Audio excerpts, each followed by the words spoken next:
Bom, gente, o texto áureo de hoje é Apocalipse 22:10, que diz: Aquele que testifica essas coisas diz: Certamente cedo venho. Amém. Ora vem, Senhor Jesus. Verdade prática, o arrebatamento da igreja será o clímax do cumprimento da promessa que Jesus faz aos crentes fiéis. Então, hoje nós vamos falar sobre o tema arrebatamento. O objetivo da lição é conscientizar o aluno da necessidade de estarmos preparados para a qualquer momento sermos arrebatados por Cristo aos céus de glória. Texto básico é 1 Tessalonicenses 4, 13, 18 e 1 Coríntios 15, 51 ao 58. Então vamos lá. E disse-me: Não cele as palavras da profecia deste livro, porque próximo está o tempo. E 1 Tessalonicenses: Não quero, porém, irmãos, que sejais ignorantes acerca dos que já dormem, para que não vos entristeçais como os demais que não têm esperança. Porque se cremos que Jesus morreu e ressuscitou, assim também aos que em Jesus dormem, Deus os tornará a trazer com ele. Dizemos-vos, pois, isto pela palavra do Senhor, que nós, os que ficarmos vivos para a vinda do Senhor, não precederemos os que dormem, porque o mesmo Senhor descerá do céu com alarido e com voz de arcanjo e com a trombeta de Deus. E os que morreram em Cristo ressuscitarão primeiro. Depois nós, os que ficarmos vivos, seremos arrebatados juntamente com eles nas nuvens, a encontrar o Senhor nos ares, e assim estaremos sempre com o Senhor. Portanto, consolai-vos uns aos outros com estas palavras. Leitura diária. Vocês leram? Perfeito. Leitura diária, segunda-feira, Mateus 24, 1 ao 13, vai dizer assim: E quando Jesus ia saindo do templo, aproximaram-se dele os seus discípulos para lhe mostrarem a estrutura do templo. Jesus, porém, lhe disse: Não vedes tudo isso? Em verdade vos digo que não ficará aqui pedra sobre pedra que não seja derrubada. E estando assentado no Monte das Oliveiras, chegaram-se a ele e seus discípulos em particular, dizendo: Dize-nos quando serão essas coisas e que sinal haverá da tua vinda e no final do mundo? E Jesus respondendo, disse-lhes: Acautelai-vos que ninguém vos engane, porque muitos virão em meu nome, dizendo: Eu sou o Cristo, e enganarão a muitos. E ouvireis de guerras e de rumores de guerras. Olhai, não vos assusteis, porque é mister que isso tudo aconteça, mas ainda não é o fim. Porquanto se levantará nação contra nação e reino contra reino, e haverá fome e pestes e terremotos em vários lugares. Mas todas essas coisas são o princípio de dores. Então vos hão de entregar para serdes atormentados e matar-vos-ão, e sereis odiados de todas as nações por causa do meu nome. Nesse tempo, muitos serão escandalizados, trairão uns aos outros, e uns aos outros se odiarão. E surgirão muitos falsos profetas, e enganarão a muitos, e por se multiplicar a iniquidade, o amor de muitos esfriará. Mas aquele que perseverar até o fim, esse será salvo. 1 Tessalonicenses, terça-feira. Não quero, porém, irmãos, que sejais ignorantes acerca dos que já dormem, para que não vos entristeçais, como os demais que não têm esperança. Porque se cremos que Jesus morreu e ressuscitou, assim também aos que em Jesus dormem, Deus se tornará a trazer com ele. Dizemos-vos, pois, isto pela palavra do Senhor, que nós, que ficarmos vivos para a vinda do Senhor, não procederemos os que dormem. Porque o mesmo Senhor descerá do céu com alarido e com voz de arcanjo e com a trombeta. É bem parecido, né? De Deus, e os que morreram em Cristo ressuscitarão primeiro. 1 Coríntios, e agora eu digo isto, irmãos, que a carne e o sangue não podem herdar o reino de Deus, nem a corrupção herdar a incorrupção. Eis que vos digo um mistério: na verdade, todos dormiremos, mas todos seremos transformados. No momento, no abrir e fechar de olhos, ante a última trombeta, porque a trombeta soará e os mortos ressuscitarão, incorruptíveis, e nós seremos transformados. Porque convém que isto é corruptível se revista da incorruptibilidade, e que isto que é mortal se revista da imortalidade. E quando isto que é corruptível se revestir da incorruptibilidade, isto que é mortal se revestir da imortalidade, então cumprir-se-á a palavra que está escrita: tragada foi a morte na vitória. Onde está, ó morte, o teu aguilhão? Onde está, ó inferno, a tua vitória? Ora, o aguilhão da morte é o pecado, e a força do pecado é a lei. Mas graças a Deus que nos dá vitória por nosso Senhor Jesus Cristo. Mateus 24. Aprendei, pois, esta parábola da figueira. Quanto já os seus ramos se tornam tenros e brotam folhas, sabeis que está próximo o verão. Igualmente, quando virdes todas essas coisas, sabeis que está próximo às portas. Em verdade vos digo que não passará esta geração sem que todas essas coisas aconteçam. O céu e a terra passarão, mas as minhas palavras não hão de passar. Mas daquele dia e hora ninguém sabe, nem os anjos do céu, mas unicamente meu Pai. E como foi nos dias de Noé, assim também será a vinda do Filho do Homem. Porquanto assim como nos dias anteriores ao dilúvio, comiam, bebiam, casavam e davam-se em casamento, até o dia em que Noé entrou na arca. E não o perceberam, até que veio o dilúvio e os levou a todos. Assim também a vinda do Filho do Homem. 2 Pedro. Amados, escrevo-vos agora esta segunda carta, em ambas as quais desperto com exortação o vosso ânimo sincero, para que vos lembreis das palavras que primeiramente foram ditas pelos santos profetas e do nosso mandamento, os apóstolos do Senhor e Salvador. Sabendo primeiro isto, que nos últimos dias virão escarnecedores, andando segundo as suas próprias concupiscências, e dizendo: onde está a promessa da sua vinda? Porque desde que os pais dormiram, todas as coisas permaneceram como desde o princípio da criação.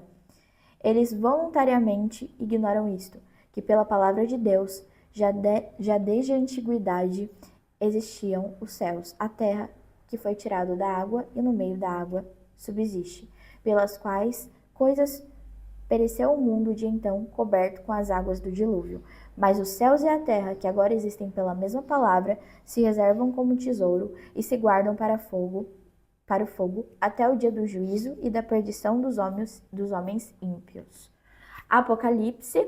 Aquele que testifica essas coisas, diz certamente: cedo venho. Amém. Ora vem, Senhor Jesus. Então, esses foram os textos de segunda, terça, quarta, quinta, sexta e sábado. Introdução. A promessa do Senhor Jesus Cristo em vir buscar a sua igreja é o clímax da esperança dos crentes fiéis. Esta divina promessa traz consigo a maior alegria, que é o nosso breve encontro com Jesus nos ares para estarmos sempre com Ele. Paulo resumiu este fato mediante a expressão seremos arrebatados. O vocabulário grego aqui empregado significa ação rápida, demonstrando que o arrebatamento da igreja ocorrerá no momento de modo invisível aos olhos do mundo. Somos admoestados a estar prontos, aguardando esse dia glorioso que tanto almejamos. Que Deus nos ajude a compreender as verdades esclarecedoras do Evangelho e nunca deixar o rebanho dos redimidos pelo sangue de Jesus, que o espera com paciência, conforme a sua palavra, virei outra vez. Comentário: a igreja e o seu arrebatamento. A palavra de Deus é clara a esse respeito. Como já temos aprendido, a doutrina do arrebatamento da igreja tem sua base principal em 1 Tessalonicenses 4, 13, 18. O arrebatamento, um mistério para o mundo. 1 Coríntios 15, 51. Nessa fase da sua vinda, Jesus não vem à terra ao solo. Nessa fase da sua vinda, Jesus não vem à terra ao solo. Para o mundo, será um mistério, quando no momento, em meio às mais diferentes e costumeiras atividades cotidianas, multidões desaparecerão da terra da maneira sobrenatural e misteriosa. Sim, o mundo não presenciará este fato. Como muitos estão ensinando, baseando em muitos sentimentalismos, o mundo tomará conhecimento depois ao verificar a ausência. a falta e o desaparecimento de milhões de cristãos. Então será do nada para essas pessoas. Para a gente não será do nada, será o tempo certo, o momento que o Senhor vem nos buscar como igreja. Mas para outros não será. Eles estão vivendo a vida deles normalmente, do nada. Cadê esse pessoal? B, o arrebatamento, um mistério para o mundo. Não, gente, já lemos, né? C, né? Não é os dois. O B, o arrebatamento, o mistério para a igreja. 1 Coríntios 15, 51, que vai dizer: o arrebatamento da igreja é algo transcendental. Gente, a dicção tá linda hoje. O arrebatamento da igreja é algo tão transcendental que só será plenamente compreendido quando os salvos tiverem experimentado. Por isso, ele é chamado de mistério. Ele encerra elementos sobrenaturais e desconhecidos que nada temos agora para ajudar a nossa compreensão.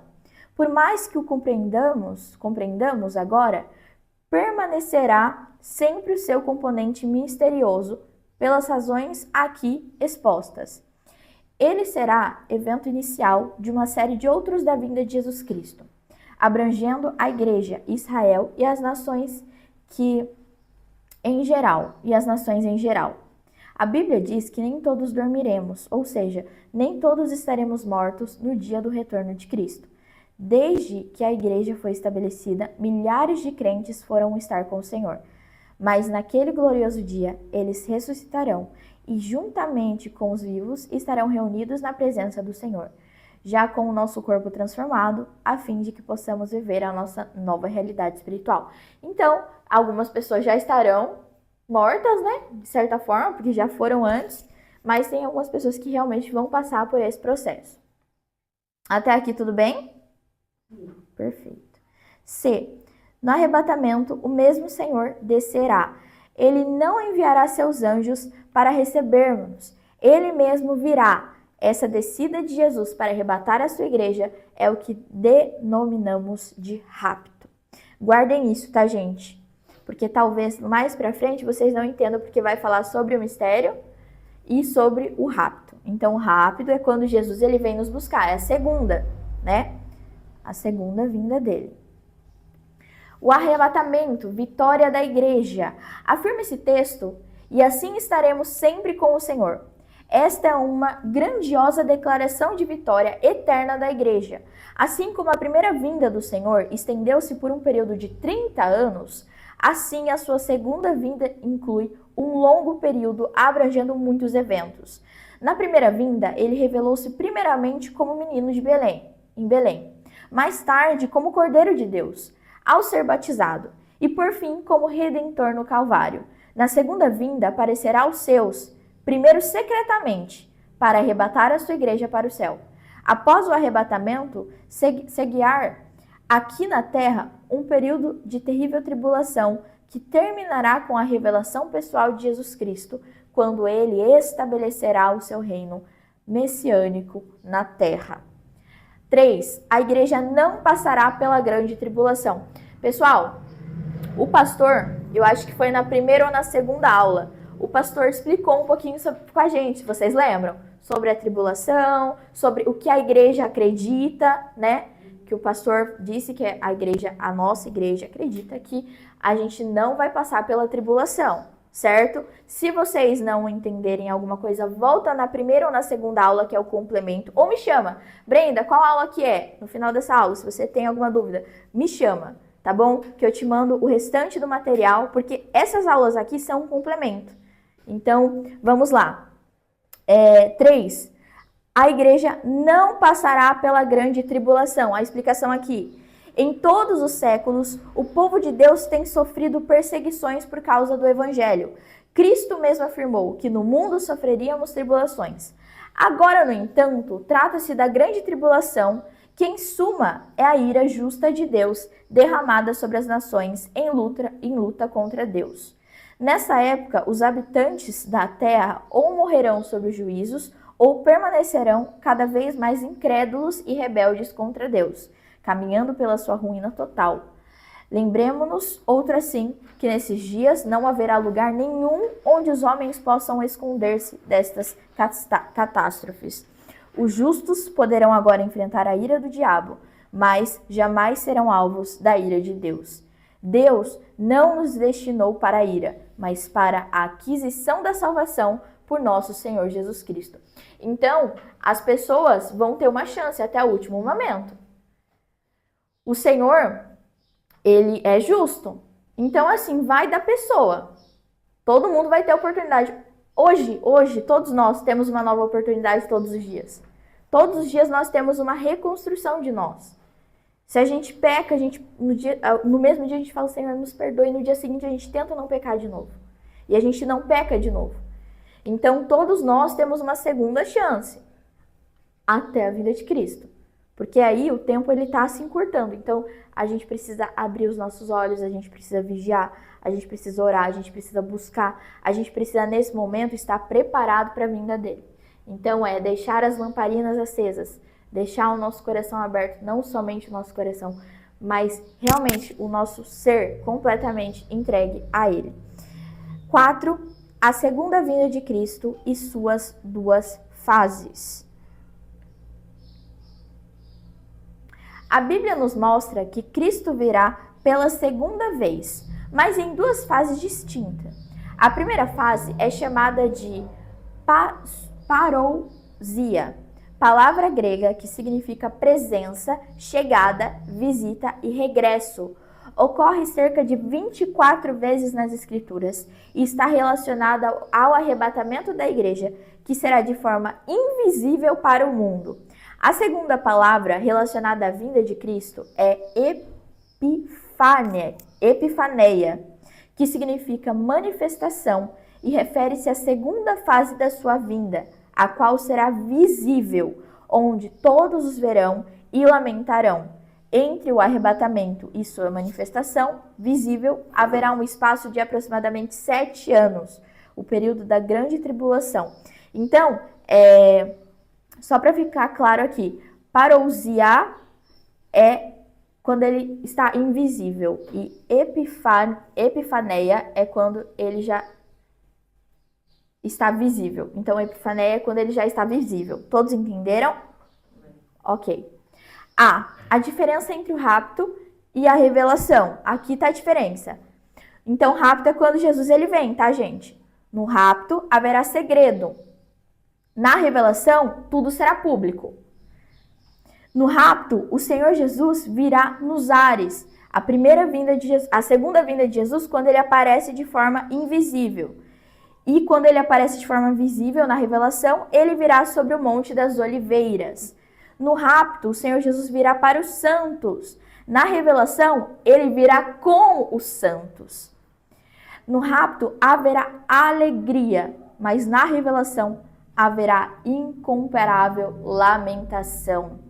No rapto, os incrédulos serão deixados. Na revelação, eles serão destruídos. Entenderam? Alguém tem alguma dúvida? Não? Então, a primeira, rapto, quando Jesus ele aparece de forma invisível. Revelação, quando ele aparece para todos, né? Aqueles que ficaram. 5. As confirmações bíblicas sobre a sua segunda vinda. O próprio Jesus Cristo disse que voltaria para a igreja e com a igreja.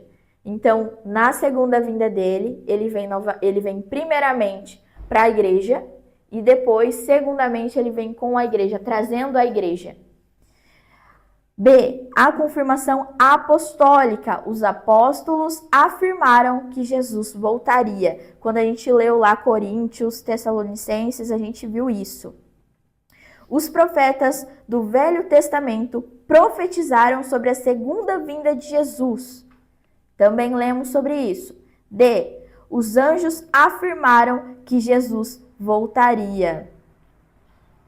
E a Santa Ceia é uma confirmação de que Cristo voltará. Isso a gente aprendeu na aula passada, que nós estamos nos preparando. A Santa Ceia é o momento de preparação que nós afirmamos: Senhor, nós estamos preparados para a tua vinda. C. 6 resultados imediatos do arrebatamento. Então aqui, gente, são os resultados imediatos do arrebatamento, que é: o nosso corpo ressuscitará em incorrupção. O nosso corpo ressuscitará em glória. O nosso corpo ressuscitará em poder.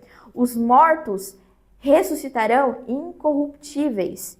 O nosso corpo será espiritual, totalmente espiritual. O nosso corpo será transformado. Nós seremos diferentes. Os vivos serão transformados. Teremos o corpo semelhante ao de Cristo. Olha que coisa linda, gente. A pureza. O nosso corpo será imortal.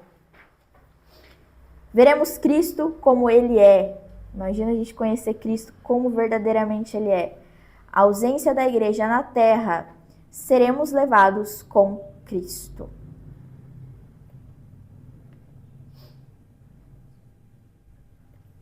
Sete, como voltará o Senhor Jesus Cristo para arrebatar sua igreja?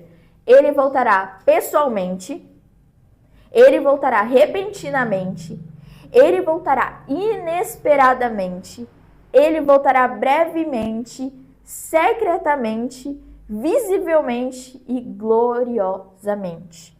Essa será a vinda de Cristo. Quem participará do arrebatamento? Quem são as pessoas que vão participar? Os chamados por Deus, os que receberam Jesus como Salvador, os nascidos de novo, os que creem, os reconciliados com Deus, os salvos e vivos que esperam Jesus, os pacientes, os vigilantes, os fiéis, os santos, os humildes, os irrepreensíveis, os que guardam e praticam a palavra de Deus, os que vivem em paz com todos, os que são testemunhas de Cristo, os que renunciam às concupiscências mundanas, os que esperam, os que amam a vinda de Jesus, os que se preparam, os vencedores, os que morreram em Cristo.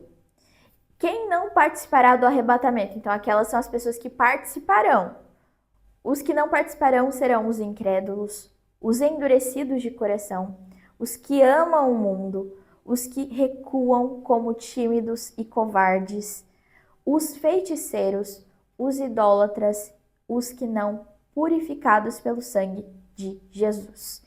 Então, são essas pessoas. Conclusão: o cristão deve portar-se de forma prudente, com fé e esperança na vinda do Senhor, pois não fomos destinados à ira que se derramará no período sombrio da grande tribulação.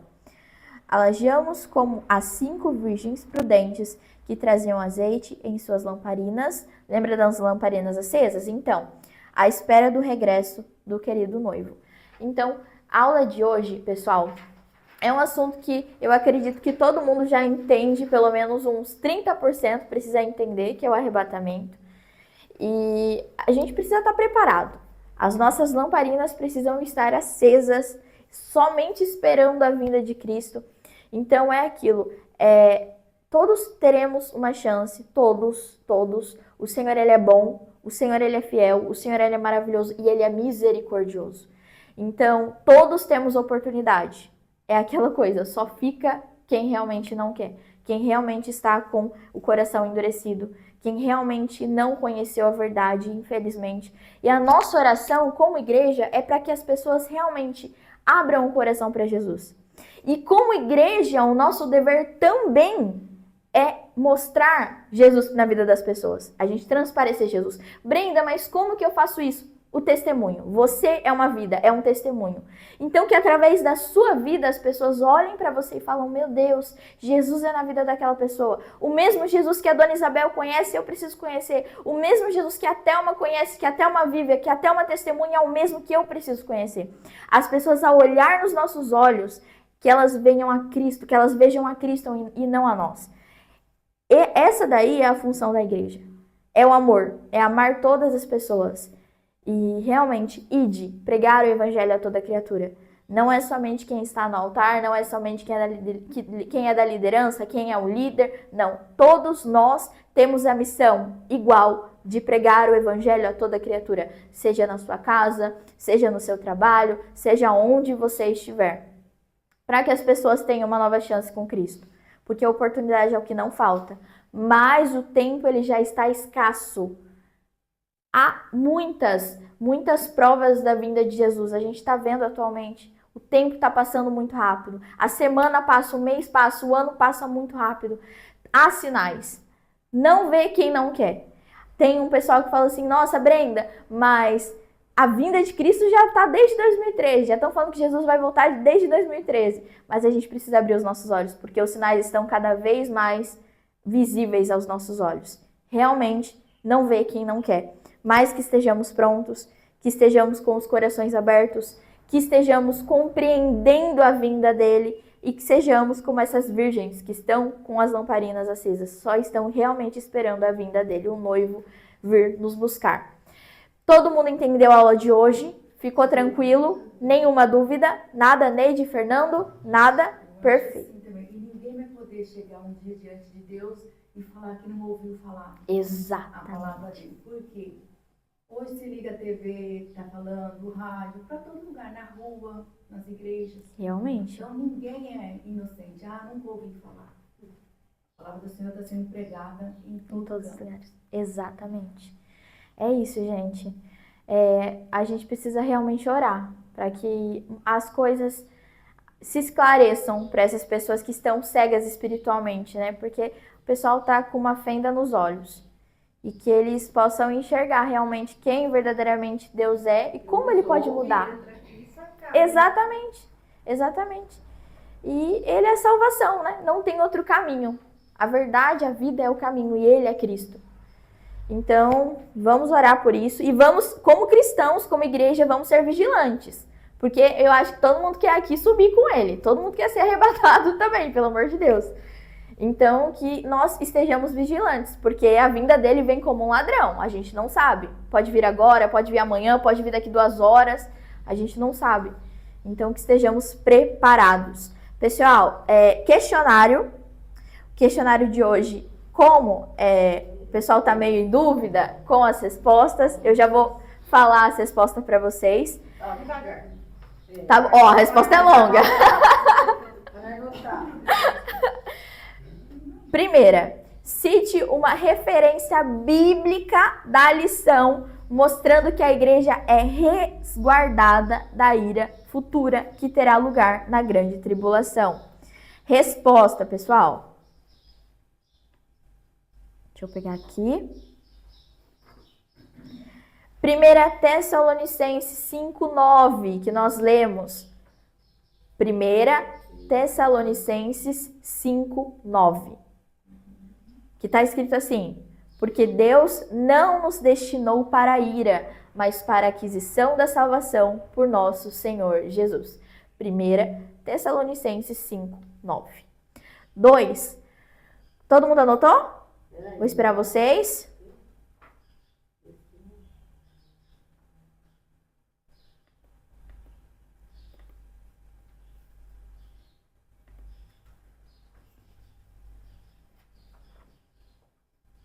Primeira Tessalonicenses 5:9.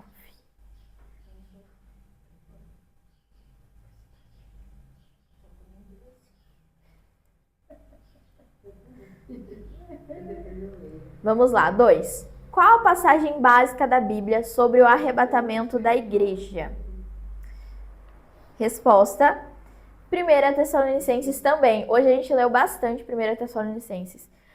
Então, 1 Tessalonicenses 4, 13 ao 18. Olha, Thelma, exatamente. Que está escrito assim: essa passagem é a base doutrinária sobre o arrebatamento da igreja, explicando que os mortos em Cristo ressuscitarão primeiro e depois os vivos serão arrebatados com eles para encontrar o Senhor nos ares. 1 Tessalonicenses 4, 13 ao 18.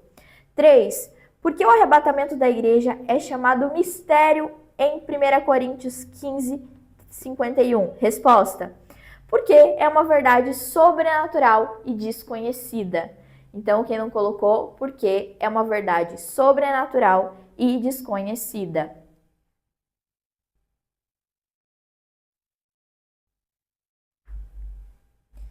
Vírgula.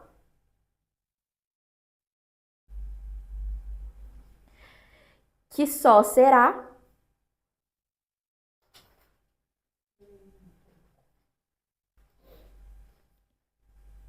porque é uma verdade sobrenatural e desconhecida que só será plenamente compreendida